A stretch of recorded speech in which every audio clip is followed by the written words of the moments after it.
Albert Camus, A Brief Biography. Albert Camus was an Algerian-born French writer, journalist, and philosopher, whose works have contributed to the rise of the philosophical theory of absurdism. Camus is often regarded as one of the most influential writers and philosophers of the 20th century.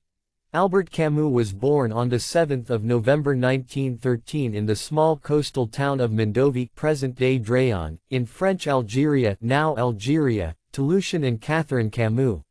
Barely a year after Camus was born, his father, who was a poor French agricultural worker, died in the Battle of the Marne during the First World War. The Camus family was not well-to-do and they lived in the Belcourt section of Algiers without many basic material possessions. As Camus was a second-generation French born in Algeria, he was often called Pied Noir, meaning black foot, although, as a French citizen, he enjoyed more rights than the native Arabs. Camus developed a love for swimming and football, soccer, early on in his childhood. In 1924, Albert Camus, aged 10, gained a scholarship at a prestigious secondary school near Algiers. From 1928 onward, Camus began playing as a goalkeeper for the Racing Universitaire de Alger junior team. The sense of team spirit, common purpose, and fraternity involved in the sport greatly appealed to him. However, in 1930, at the age of 17, Camus was diagnosed with tuberculosis, bringing an end to any football ambitions he might have had. As it is a transmitted disease, he moved out of his family home and began staying with his uncle Gustave Acot, who was a butcher. While suffering from tuberculosis, Albert Camus also took up odd jobs such as a car parts clerk, an assistant at the Meteorological Institute, and a private tutor. It was during this period that Camus began studying philosophy under the tutelage of his philosophy teacher Jean Grenier. Grenier, who was a French writer and philosopher, would have a major influence on the young Camus.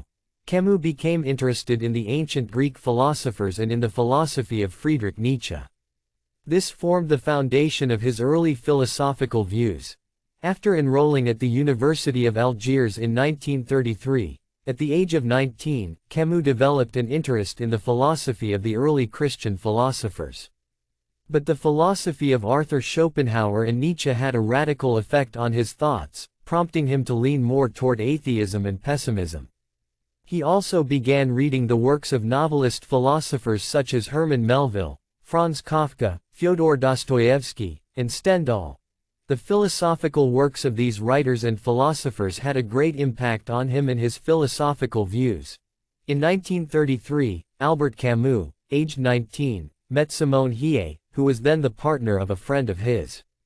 By the following year, he was in a relationship with her while she suffered from a morphine addiction, which was a drug she used to ease her menstrual pains. Although his uncle Gustave was against their relationship, Camus went ahead and married Simone and helped her fight her addiction. He was only 20 years old. However, their marriage was short-lived. Barely 2 years into their marriage, Camus found out about her affair with her doctor and the two got a divorce in 1936. In 1935, Albert Camus joined the French Communist Party (PCF) with the intention to fight the inequalities between the natives of Algeria and the Europeans.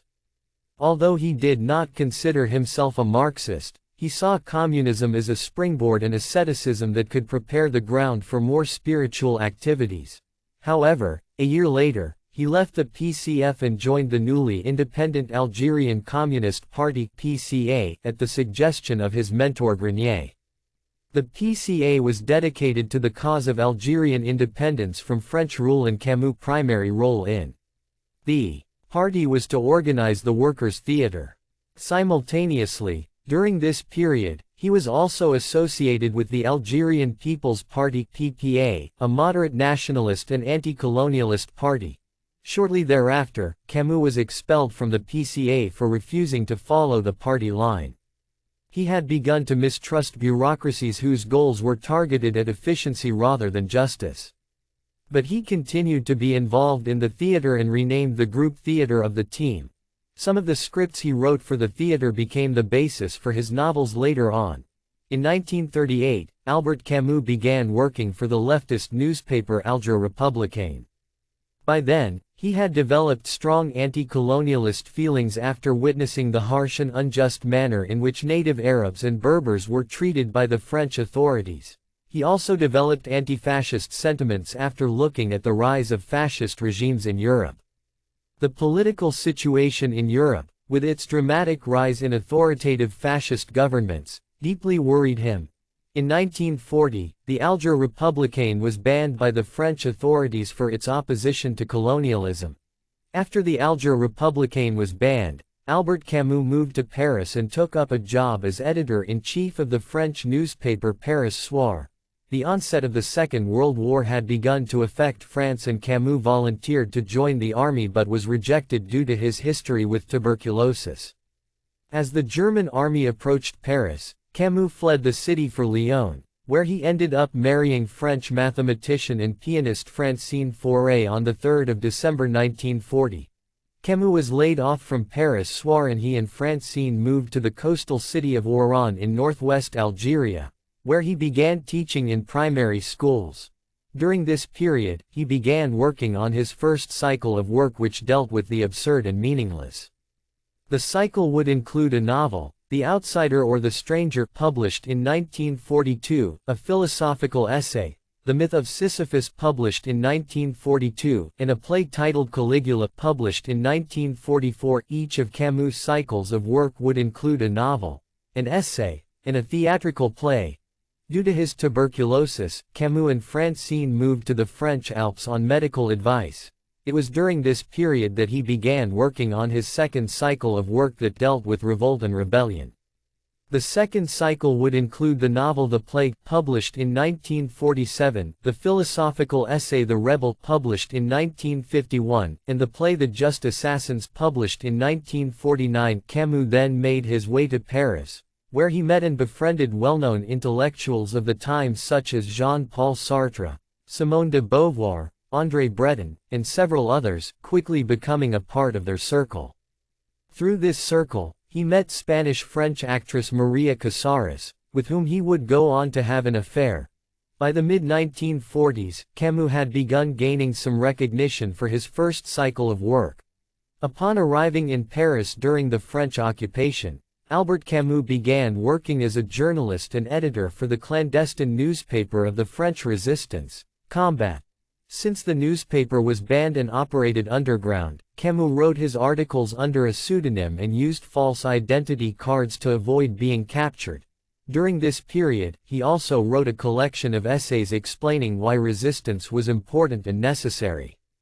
The essays deal with conflicts near the Mediterranean, the Algerian War of Independence, totalitarianism, capital punishment, the role of an artist, etc. This collection of essays would only be published in 1960, shortly after Camus' death, under the titles Letters to a German Friend and Resistance, Rebellion, and Death. By the time the war came to an end in 1945, Albert Camus had become an established and celebrated writer who was also praised for his active role in the underground resistance movement. He was also invited to give lectures at various universities in the US, Latin America, and Europe. By 1951, Camus had completed his second cycle of work after the publication of The Rebel, which attacked totalitarian communism and promoted libertarian socialism. Although the book received great interest from the intellectuals of the time, it was criticized by his contemporaries such as Sartre, who were upset by his rejection of communism and thought his views to be reactionary.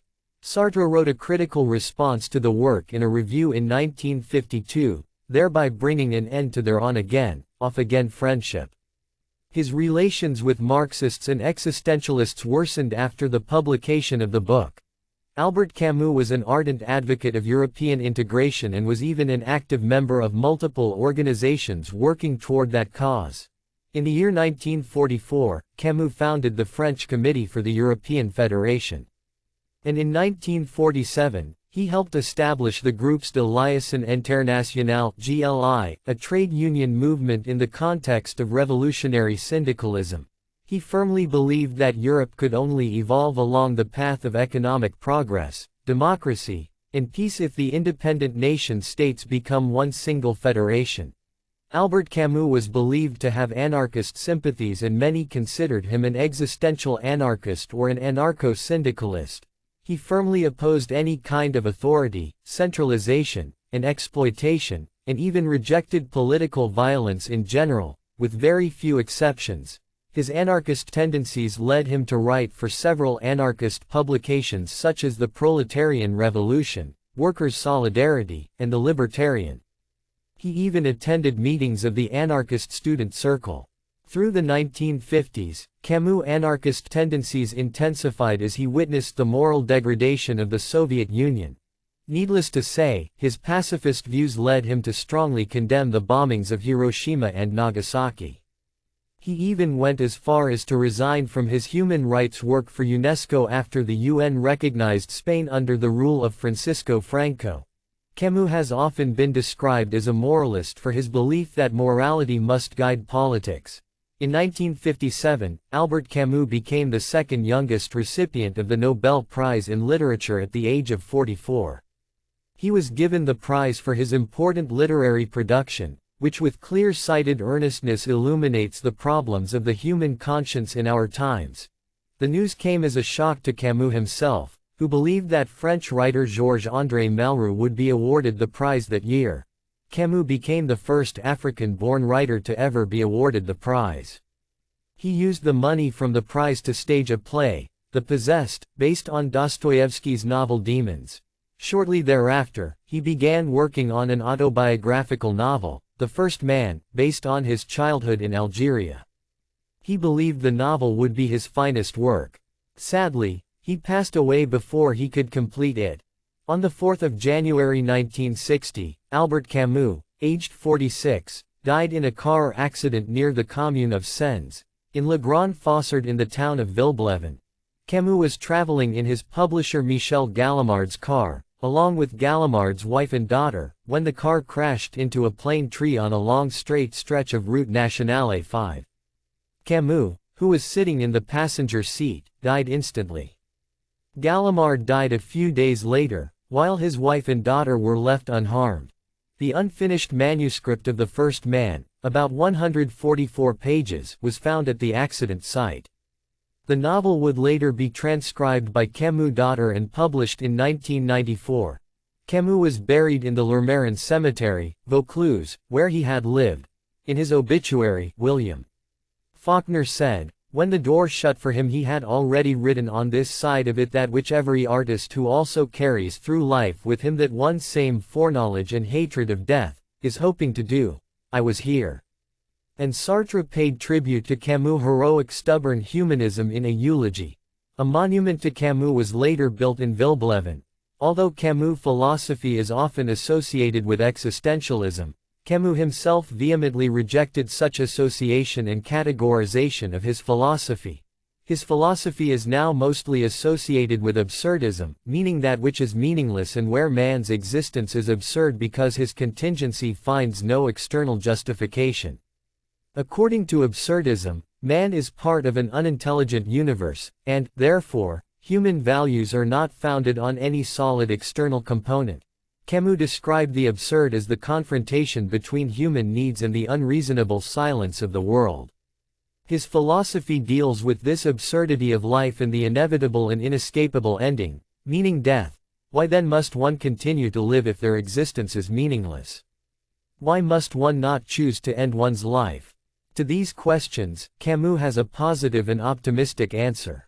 He suggests that one must simply accept that absurdity is part of one's life and embrace it and live with it. Camus believed that suicide was a renunciation of human values and freedom, and, therefore, must not even be considered, although he admitted that the question of suicide was something that arose naturally as a solution to the absurdity of life. Albert Camus is widely regarded as one of the most influential and important writer-philosophers of the 20th century.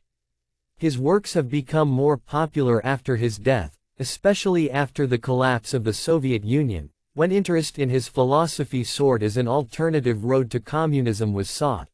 Over the years since his death, his books The Stranger and The Plague have become two of the most well-known and widely read books of philosophical fiction.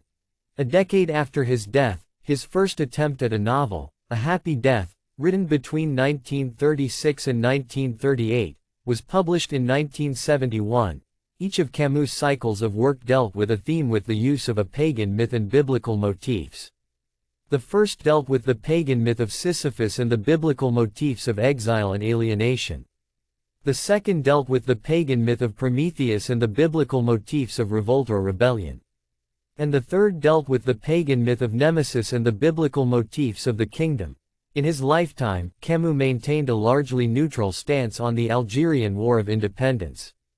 Instead, he advocated a pluralistic and multicultural Algeria.